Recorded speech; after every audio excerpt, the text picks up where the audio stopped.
If you can fit into that dress, I'll marry you on the spot.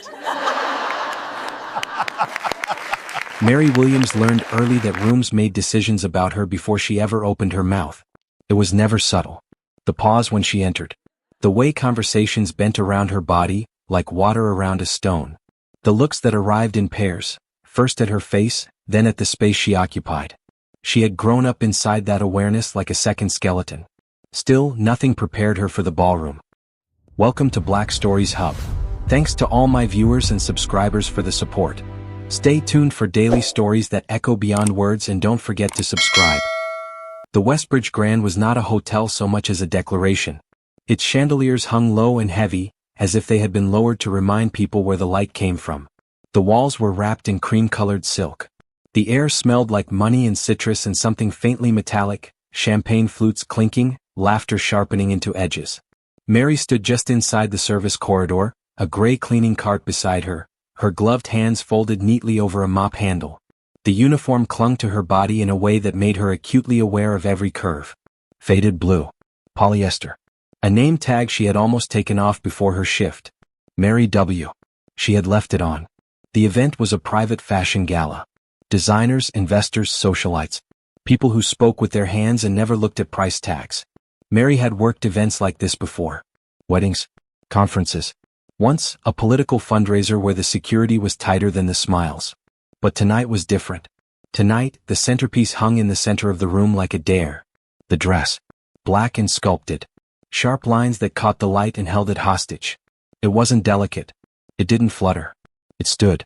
The kind of dress that didn't ask permission to exist. It had been designed to be admired from a distance, and feared up close.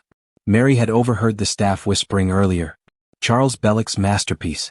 Belloq was already holding court near the bar. He was tall with silver-threaded hair. A glass of wine balanced loosely in his fingers, like he could drop it and never worry about the spill. People laughed before he finished sentences. Some laughed before he even spoke. Mary wasn't watching him. She had learned that lesson. Watching invited trouble. But trouble found her anyway. It started with a voice, smooth, amused, sharpened by confidence. "Well," Charles Belloq said, just loudly enough to carry, "if she can fit into that dress, I'll marry her on the spot." The room reacted before Mary did. Laughter burst out like fireworks. Very sharp and immediate. A few people gasped, not in disapproval but in delight. Someone clapped once, then stopped when they realized no one else was. Mary felt the sound before she understood the words. She lifted her eyes. Belloq was looking directly at her. So were dozens of others. She stood frozen, mop still in her hands, her cart half blocking the service corridor like a failed attempt at invisibility. The spotlight, actual, literal, hung above the dress and spilled outward, catching her in its reach. For a brief, surreal moment, it felt as though the room had tilted, aligning her body with the object of the joke. The dress. Her body. The comparison. Belloq smiled, slow and indulgent, as if he had done something generous. "What?" he added lightly. "Don't have the guts?" More laughter. Louder now. More confident. Mary's ears rang. She didn't respond. She didn't cry. She didn't argue. She didn't do any of the things people expected fat women to do when humiliated, didn't turn it into performance, didn't give them the satisfaction of visible pain. Instead, she lowered her gaze. Not in shame. In calculation. She took one step back. Then another. Her shoes squeaked faintly against the marble. She turned, pushed her cart gently into the corridor, and disappeared from the room. Behind her, the laughter swelled. Someone said, "Too easy." Someone else said, "He's awful," and laughed anyway. Mary kept walking until the sound dulled, then faded, then disappeared entirely. Only then did she stop. She stood in the narrow service hallway, her back against the wall, her chest rising and falling too fast. Her hands were steady. That surprised her. What settled into her wasn't sadness. It was something colder. Something clean. She had been crushed before. This wasn't new. But repetition did something strange to pain. It stripped it of theatrics. Left behind clarity. Bone-deep clarity. She finished her shift without incident. No one apologized. No one mentioned it. One of the event coordinators handed her a folded napkin with half a slice of cake on it near the end of the night, whispering, "You can take this," as if generosity required secrecy. Mary thanked her and threw it away later. At home, the apartment greeted her with silence. South Phoenix at night hummed faintly through the cracked window. Sirens in the distance. A neighbor's TV murmuring through thin walls. The ceiling above her bed held a long, jagged line, old water damage that had never been repaired. It looked like a fault line. Her mother sat at the small kitchen table, hands wrapped around a mug that had lost its handle years ago. "You're late," her mother said softly. Event ran long. Her mother studied her face. She always did. As if searching for bruises that didn't show up on skin. "Did you eat?" "I will." Mary poured herself coffee, though it was nearly midnight. Cheap grounds. Bitter. She drank it black. The TV flickered on in the corner. "Last night's gala made waves across the fashion world," the anchor said brightly. Designer Charles Bellick unveiled what many are calling his most daring piece yet, a black gown rumored to fetch millions at private auction. The image flashed on screen. The dress. Mary froze, mug halfway to her mouth. Her mother followed her gaze. "You were there?" she said. It wasn't a question. Mary didn't answer. The screen replayed Bellick laughing, his arm draped casually around a model who looked like she had been assembled by committee. The dress shimmered behind them. Mary reached out and turned off the TV. The room fell quiet again. "One day," she said almost to herself, "I'll wear something like that." Her mother didn't smile. Didn't discourage her. She only nodded. "Get some sleep," she said. Mary lay awake for hours. Not replaying the laughter. Replaying the room. The architecture of it. The way power moved. The way cruelty passed as entertainment. The way no one had needed to touch her to make her feel exposed. By morning she had made a decision. It wasn't loud. It didn't come with vows. At 5:30 a.m. the alarm screamed. Mary stared at the ceiling, the fault line above her head. She got up. The bus ride to work was the same as always. People talking about rent, groceries, overdue bills. Someone complaining about gas prices. A man asleep with his head against the window. Mary watched the city pass by. Gyms, clinics, billboards promising transformation in 30 days or less. She didn't feel envy. She felt hunger. Not for thinness. For dignity. After her shift ended, she didn't go home. She walked 3 blocks past her usual stop and stood in front of an old neighborhood gym wedged between a pawn shop and a closed-down hair salon. The sign was sun-faded. First week free. Change starts today. Mary stood there for a long time. Then she pushed the door open. The air inside smelled like iron and sweat and effort. No mirrors. No influencers. Just bodies working. A woman with broad shoulders and kind eyes approached her. "First time?" she asked. Mary nodded. "What are you looking for?"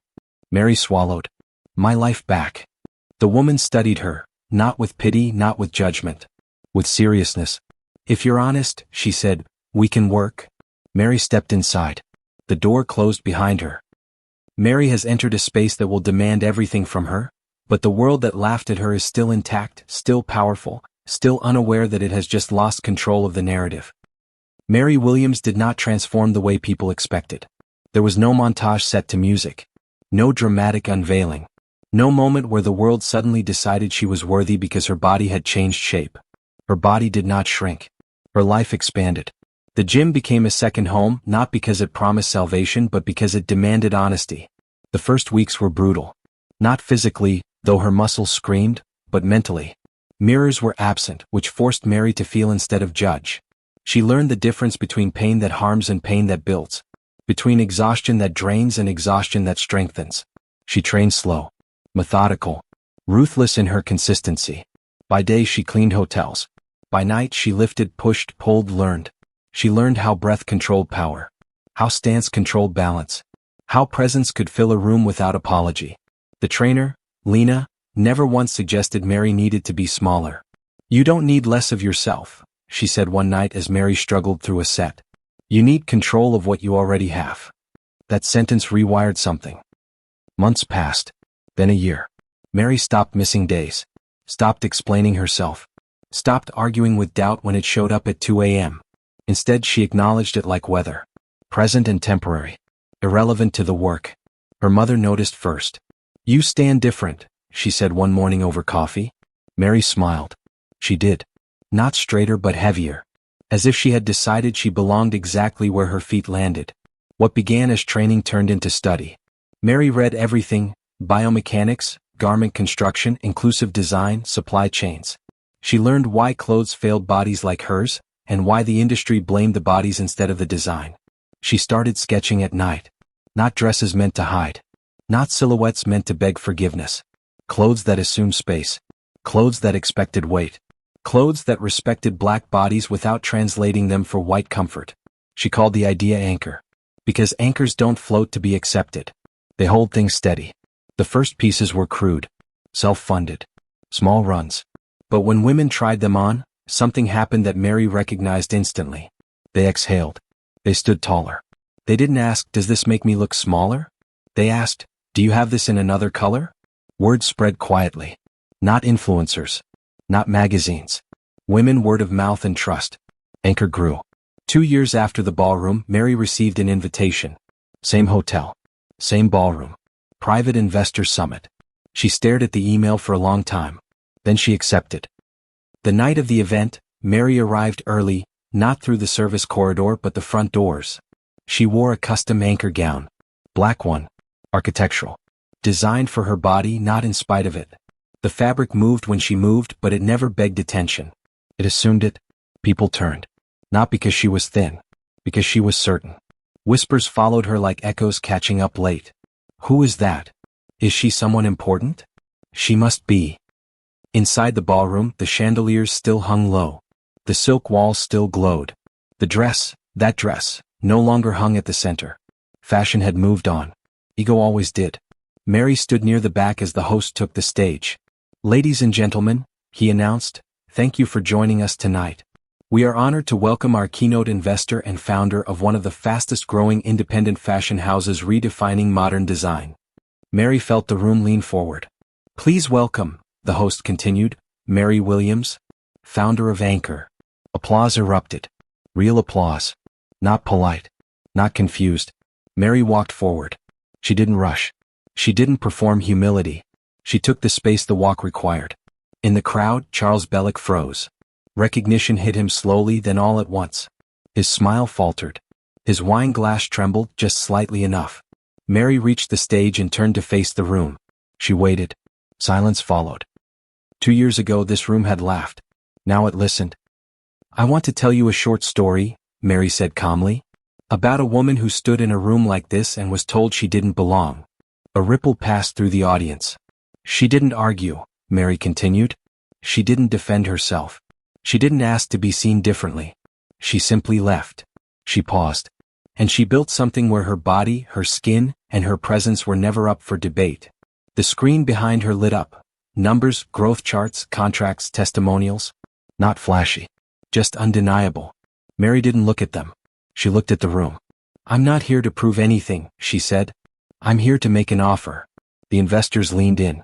Anchor doesn't design for approval. We design for reality. For bodies that exist whether fashion is ready or not. She let that land. "A woman who is mocked doesn't need to be rescued," Mary said softly. "She needs the world to stop pretending her existence is a joke." No one laughed. Charles Bellick stood abruptly. "This is inappropriate," he snapped. "This event." Mary turned toward him. Not sharply. Not angrily. Simply fully. "Charles," she said evenly, "you once made a joke about who deserved to wear beauty." The room held its breath. "You didn't know me," she continued, "but you taught me something." She smiled, not with triumph, not with cruelty. Talent doesn't ask permission. And dignity doesn't wait to be invited. She turned back to the audience. "Thank you for listening." Applause exploded. Not scattered. Not polite. Sustained. Charles Bellick walked out. No one followed. No one stopped him. No one looked back. Later that night, Mary stood in front of her mirror at home. She touched the fabric of her dress, not reverently but familiarly. "This was never about proving I could fit," she whispered. "It was about refusing to disappear." Her mother watched from the doorway, eyes wet, smiling. Mary met her reflection. Still black. Still fat. Still whole. And finally, untouchable. Because confidence is not granted. Worth is not negotiated. And no room gets to decide who belongs in it. If this story reminds you of the version of yourself the world once ignored, tap like and share it with someone who needs. Thank you for watching. And please, remember to like and subscribe to this channel for more stories like this. Your support makes this stories possible.